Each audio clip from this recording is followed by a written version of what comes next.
Eh bien, bonjour à toutes et à tous, on se retrouve aujourd'hui pour une vidéo qui concerne Dofus et pas Dofus Rétro, si vous êtes plutôt habitué aux vidéos Dofus Rétro.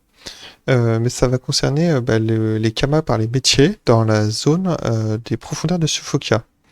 Donc il y a 9 zones différentes, il y en a 3 qui sont accessibles gratuitement, c'est les 3 d'en haut.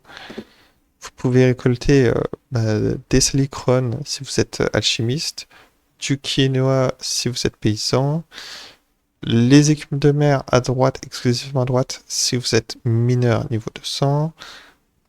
Et uniquement de l'aquajou si vous êtes bûcheron dans la zone de gauche. Donc niveau 200, pareil.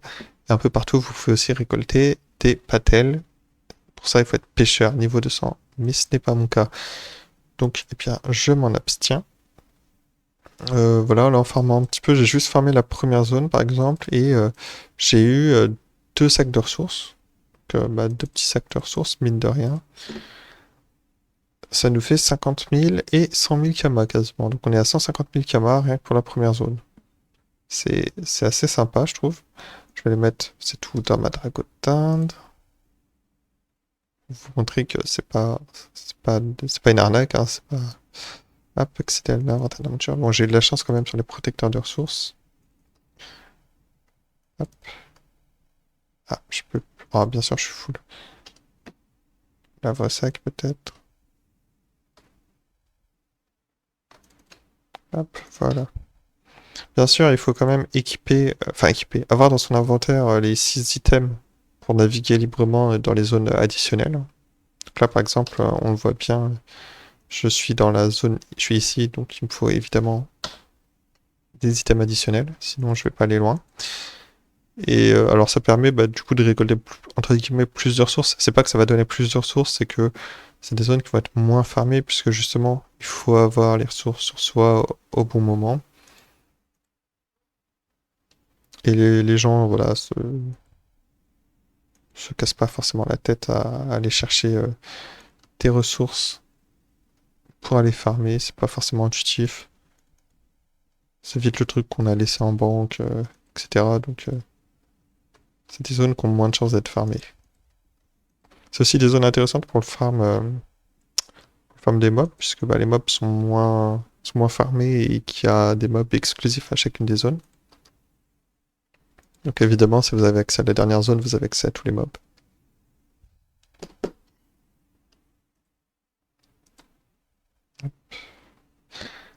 Là, donc dans la zone de gauche, beaucoup d'aquajou, un peu de patel, mais j'ai pas de métier de mineur, donc je passe mon tour sur les patelles.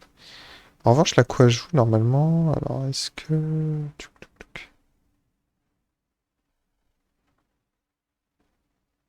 Non. Ah si, oui, si, c'était là en fait. Seulement 7, ça fait déjà 15 000, hein, donc on voit que c'est assez généreux quand même en termes de kama, parce que bon, vous allez les récolter un par un, c'est vrai. Et du coup, dès que vous allez tomber sur des sacs, là, comme je vous l'ai dit, j'ai fait les 3 petites premières zones, pour au final tomber sur 2 protecteurs, donc là on est très content. Généralement, c'est vrai que les protecteurs, ça peut sembler assez... si vous farmez, je sais pas moi, votre métier paysan, ça peut être un petit peu chiant de tomber sur un protecteur qui va au final vous donner 50 blés, par exemple. Alors que vous les farmeriez en moins de temps qu'il en faut pour le battre, quoi. Donc là, on vient d'utiliser un item, hein. Ça se met pas forcément dans le descriptif. Ça nous dit pas qu'on a utilisé tel item pour passer d'une zone à l'autre. Mais c'est bien le cas, puisqu'on est arrivé sur la zone du coup du milieu. Pour moi, c'est pas forcément intéressant de se tenir juste pour une ressource. C'est pour ça que je vais avec le perso qui a le plus de métiers. Enfin, le compte qui a le plus de métiers. C'est vrai que bon, le fait qu'il manque pêcheur, c'est un petit peu frustrant. Parce que c'est pas forcément. Enfin, on voit qu'il y en a pas mal, donc c'est à chaque fois un petit manque à gagner quand même. Ah, là, visiblement, il y en a une de farmée. Je ne suis pas tout seul dans la zone, apparemment. Mais l'intérêt, c'est justement de pouvoir tout récolter. Là, on a encore changé de zone, hein. on est passé par une... Comment dire? Par une interaction, voilà, on n'est pas passé juste par un changement de map avec une flèche. Donc là, on est dans la zone où on peut récolter normalement des minerais. Est-ce qu'on va tomber dessus? Oui. Alors, ils sont très cachés, n'hésitez pas à afficher en surbrillance toujours les éléments interactifs. Puis, alors, patte de l'IFO, c'est 8000 kamas. Donc, vous voyez, ça peut être intéressant aussi de farmer les mobs de la zone.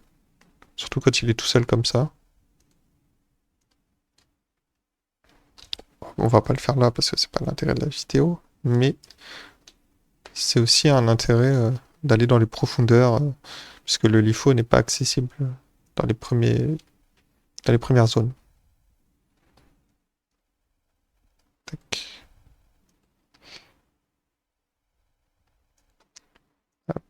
Donc là, on voit qu'il y a beaucoup d'écumes de mer quand même. Enfin, beaucoup. C'est pas des quantités folles, mais c'est une zone. Enfin, la zone de droite a été exclusivement réservée aux écumes de mer. Alors que les autres, vous pouvez en trouver un peu partout. Vous pouvez trouver des patelles dans chacune des zones. Pareil pour le quinoa, pour les salicrones aussi. Hop. Mine de rien, ça monte un petit peu là. Tac. Voilà, tout se cache. Et c'est vrai qu'avec l'ambiance un peu aussi. Bah, avec le bleu là, comme ça, qui donne un petit côté de surbrillance.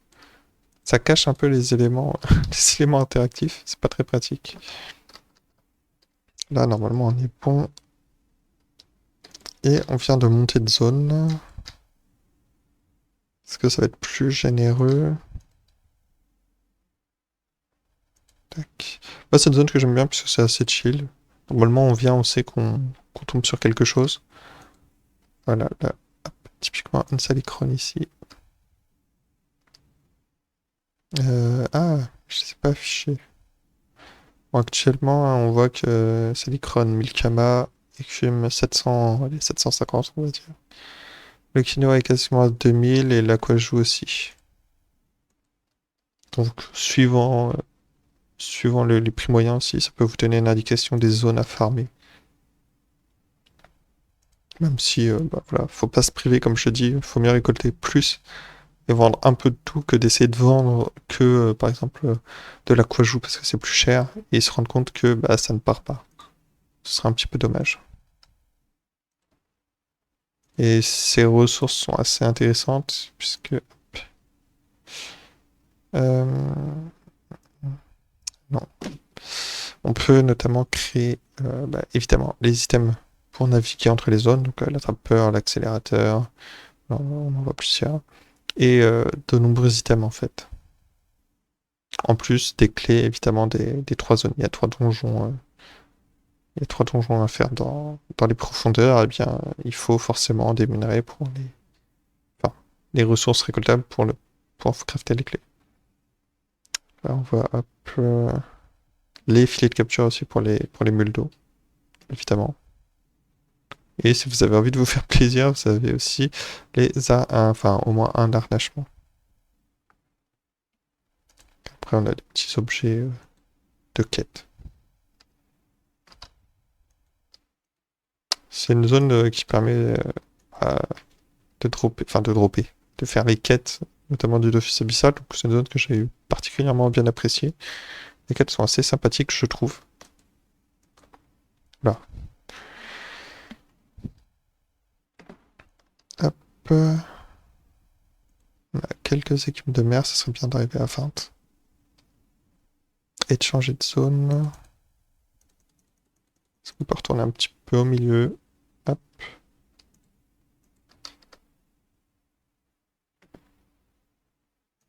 Là, donc on est retourné dans la zone centrale. On est ici.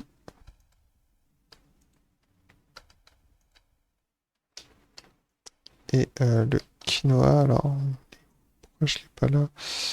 Je peux mettre à la place de ça, comme ça.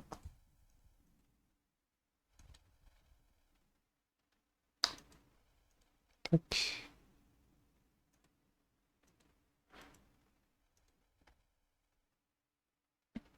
Bon, alors voilà, même des zones, enfin des mobs de première zone peuvent avoir des ressources assez chères, hein. 7000 kamas les pinces de crabe. C'est vrai que les items, il y a des items qui sont assez appréciés. Donc ça vaut le coup. J'ai vu qu'on avait loupé. Hop. Donc quand il y a un monstre tout seul, si vous avez le niveau pour le faire, n'hésitez pas à l'agresser. Hop, non, faut pas agresser ça. Est-ce qu'on va arriver?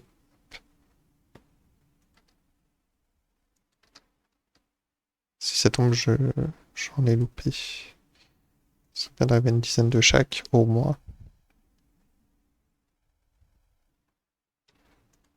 On va retourner hop, dans la zone intermédiaire pour la quoi je joue. Et bon, on a eu de la chance, il y en a quoi je joue, première map.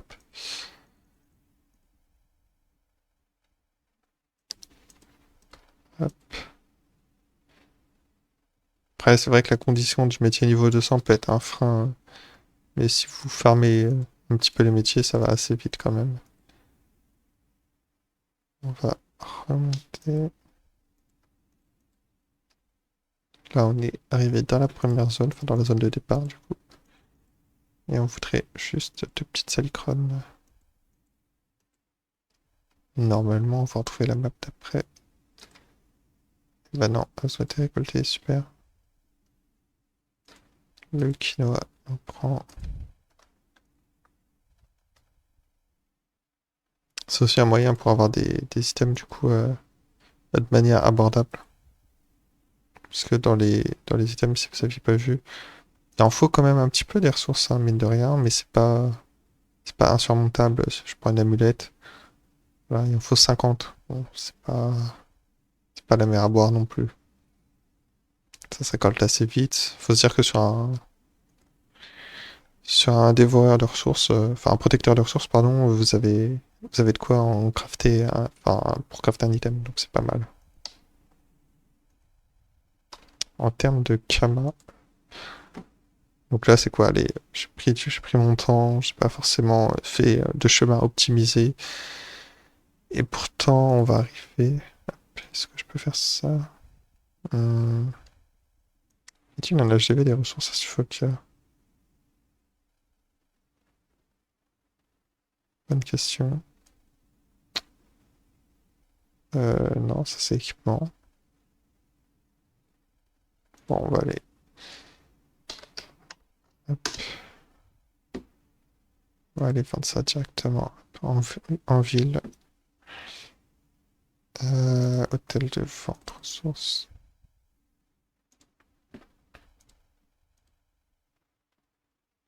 Donc, est-ce que ça correspond au prix estimé?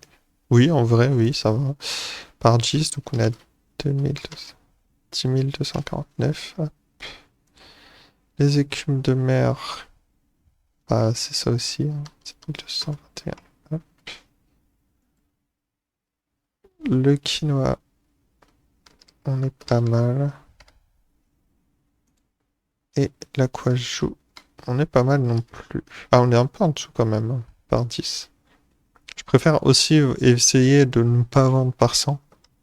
Concentrer des ventes par 10, puisque ça va être des items qui vont généralement se nécessiter en petite quantité. Donc là, ça va être du 20. Bon, là, il y a du 50, ok. Et du coup, personne ne va acheter par 100 pour ensuite diffuser.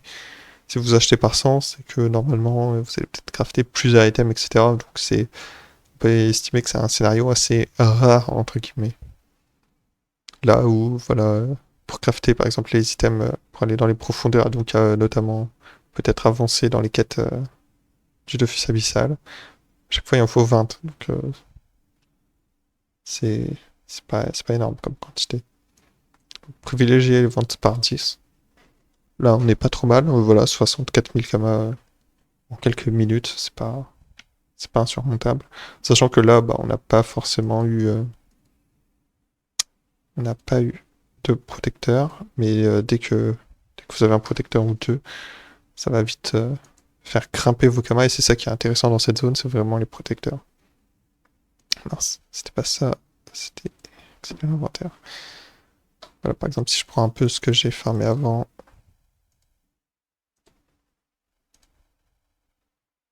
ça va, voilà, ça fait vite monter. Là, on est à 63 000, 100 000, enfin plus de 100 000 ici. Donc on se rend vite compte que c'est une zone qui est très intéressante, faut pas la sous-estimer. Et en tournant bien dans les 9 zones, pardon, au final, vous allez jamais avoir de temps mort où vous allez devoir attendre le repop d'une ressource. C'est pas possible. Donc c'est ça aussi le plus de la zone, c'est que vous pouvez vraiment tourner. Mais il faut bah, avoir les 6 objets d'exploration. C'est un indispensable, mais si vous avez fait du coup vos quêtes, vous savez jouer un petit peu, normalement, c'est pas insurmontable. Sachant que vous pouvez tout à fait farmer dans les 3 premières zones, même si ce sera moins efficace, et là, effectivement, vous risquez d'attendre un petit peu le repop quand même. Mais dès que vous tournez dans les 9 zones, ça va très vite. Cette zone est un petit peu sous-cotée, enfin on n'y voit pas grand monde, alors que pour moi elle est très intéressante. Que ce soit bah, en termes de farm métier, mais aussi farm dans des mobs, hein. On a vu que les ressources pouvaient coûter un petit peu de kama quand même.